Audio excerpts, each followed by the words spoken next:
Мен көп жамандык көрдүм. Баарынан эң коркунучтуу адам сатуу. Менин атым Чолпон. Мен адамдарды кулчулуктан бошотом. Менин атым Алина. Мен 25 жаштамын. Мен адам сатууга каршымын. Кулчулукка түшүп калам деп эч ойлогон эмесмин. Көрсө кулчулуктан эч кимди камсыздандырылган эмес тура.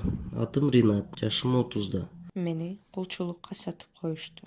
Аябай коркунучтуу болду. Менин атым Белла. Италиялык тилинде сулуу деп белгиленет.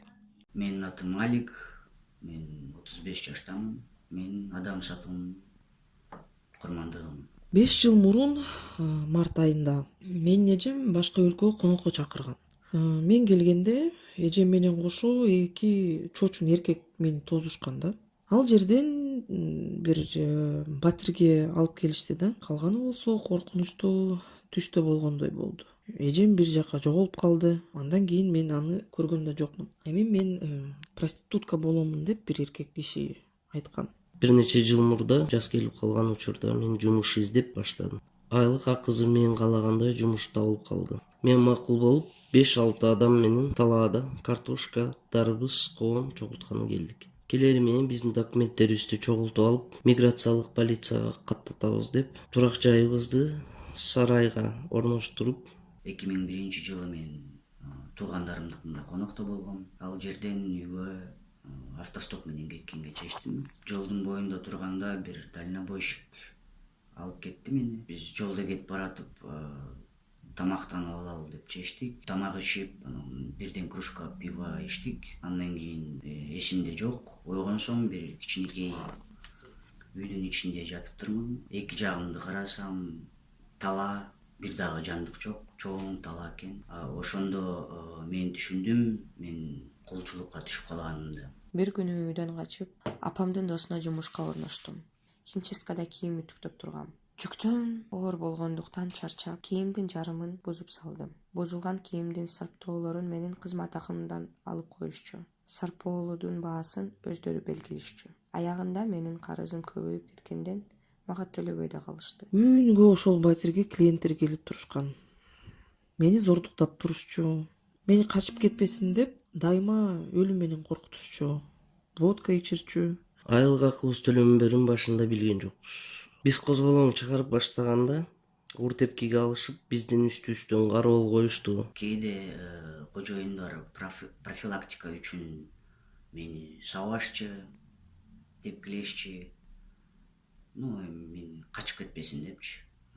Качканга аракет кылба деп айтышчы. Мени чынжырлар менен байлап, көптөгөн сааттар отура албай турган. Ачкадан кийимдерди жапкан полиэтилендик баштыктарды жечүмүн. Чынжырлар үчүн чектелген болгон. Чыбыктар, таяк менен сабашчу. Такыр уктабаган күндөр да болгон. Мени иштетип турушчу. Мен көп жолу качам деп ойлогом, бирок аябай коркчумун. Башка шаарда чочун адамдар. Клиенттердин бири жаш эркек. Мындай башкача мамиле билдирди да мага. Анан биз жалгыз калганда мен өз окуямды айтып берип, андан качып кеткенге жардам сурагам. Кечирээк ал укуктук борборго мага жардам сурап кайрылыптыр. Ананыраак билгем да мен. Түн ичинде баарды уктап жатканда сарайдан акырын чыгып кеттим. Туш тарабым талаа, кайсы тарапка качканымды эсимде жок. Таң атканча токтобой чуркадым. Таң атып бир айылга туш келип калдым. Алдымдан чыккан үйдүн эшигин такылдатып, үйдүн кожоюндары жакшы адамдар экен. Жылытып, тамак аш берип, мени больницага алып барышты.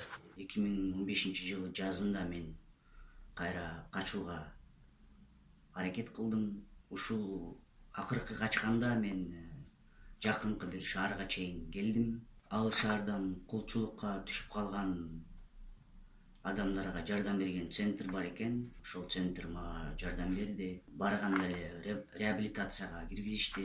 Андан кийин документтеримди бүтүргөнгө жардам беришти. Ошентип мен кайра үйүмө кайттым. Аягында качып кетүүгө мүмкүнчүлүк болуп калды. Мен полицияга кайрылдым. Аларды камакка алышты.